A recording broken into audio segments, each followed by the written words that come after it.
Welcome. Last வீடியோவில் நம்ம அரை எழுத்துக்கள் புள்ளி வச்சு படித்தோம் இல்லையா? இப்போ நம்ம எத்தனை விதமான ரா இருக்குது, அதை எப்படியெல்லாம் எங்கெல்லாம் எழுதணும், எப்படியெல்லாம் யூஸ் பண்ணணும் பார்க்கலாமா? வாங்க பார்க்கலாம். ரா 4 விதமான ரா இருக்குது, சரிங்களா? அந்த ரா எந்தெந்த வேர்டுக்கு எங்கெங்கே போடணும் அப்படின்னு நம்ம பார்க்கலாம். ஒவ்வொரு ரா நான் சொல்லி கொடுக்குறேன், சரிங்களா? ஓகே, வாங்க பார்க்கலாம். இப்போ பாருங்கள், ரா 4 விதமான இருக்குது. நம்ம வியஞ்சனில் படித்தோம் இல்லையா, கான்சனண்ட்டில் ரா, அது க்ரீன் கலரில். அந்த மாதிரி ரா சிம்பிள்ஸ், இது ரா சிம்பிள்ஸ் 4 விதமாக. ஃபஸ்ட்டு மேலே கொம்பாட் இருக்குது பாருங்கள். அப்படி கொம்பாட்டை ஒரு வேர்டுக்கு மேலே போட்டால் அது ரா. அதே மாதிரி ரெண்டாவது ஒரு கோடு போட்டிருக்கு பாருங்கள், கிராஸாக, அது ஒரு ரா. அப்புறம் கீழே சி மாதிரி ஒன்று போட்டிருக்கு பார்த்தீங்களா, அது ரா. அப்புறம் கீழே ஒரு இப்படி ட்ரையாங்கிள் மாதிரி போட்டிருக்கு பார்த்தீங்களா, அது ரா. மொத்தம் 4 விதமான ரா இருக்குது. இது ஒவ்வொரு வேர்டுக்கு மேலே போடணுமா, கீழே போடணுமா, சைடில் போடணுமான்னு எக்ஸாம்பிளோட நம்ம கொடுத்துருக்கோம், சரிங்களா? பாருங்கள். ஃபஸ்ட்டு சூய, அதுக்கு டேஷ் போட்டு சூரிய மேலே போட்டிருக்கோமா, யாக்கு மேலே யா ர, சூரிய 2 சேர்த்து படிக்கணும். வேர்டுக்கு மேலே போட்டால் அந்த வேர்டும் அந்த ராவும் 2 சேர்த்து படிக்கணும், ஓகேங்களா? இப்போ செகண்ட் ரா பார்க்கலாம்.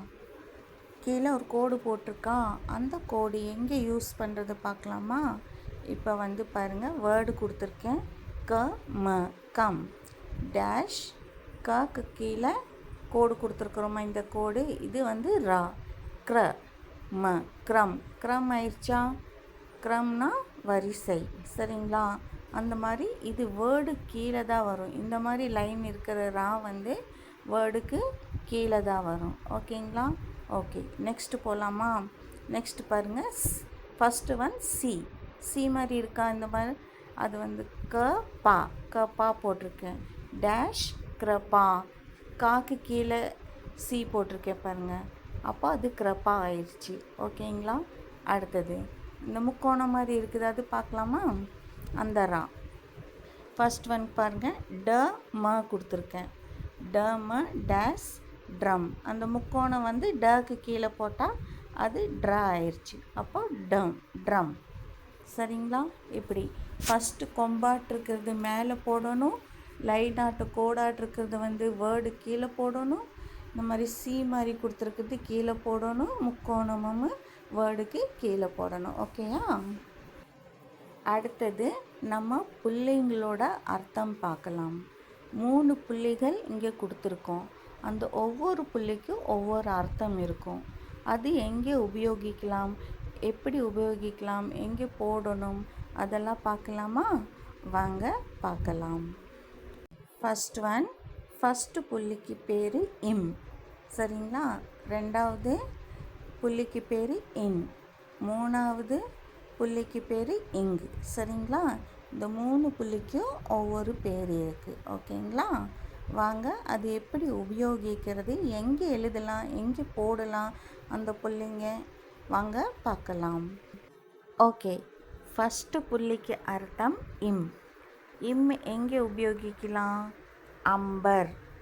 அம்பர்னா ஆகாயம். ஆ ப இர், அபர். ஆக்கு மேலே புள்ளி வச்சா அம் ஆயிடுச்சு. இப்போ படிக்கலாமா? அம்பர். அதே மாதிரி செகண்ட் புள்ளிக்கு அர்த்தம் என்ன? இன். இன் எங்கே உபயோகிக்கலாம்?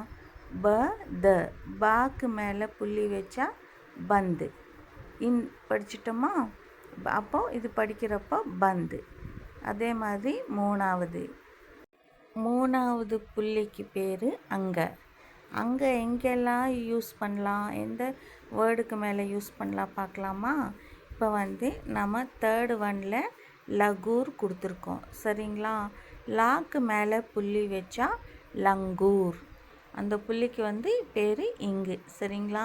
அப்போது லகு இர் போட்டங்கட்டிக்கு லாக்கு மேலே புள்ளி வச்சா லங்கு, லங்கூர். லங்கூர் ஆயிடுச்சா? லங்கூர்னா குரங்கு. ஓகே, ஃபஸ்ட் ஒன் இம் படித்தோம். அம்பர், அம்பர்னா ஆகாயம். ரெண்டாவது இன் படித்தோம். பந்து, பந்துனா மூடு. மூணாவது இங்கு, லங்கூர், லங்கூர்னா குரங்கு. ஓகேங்களா?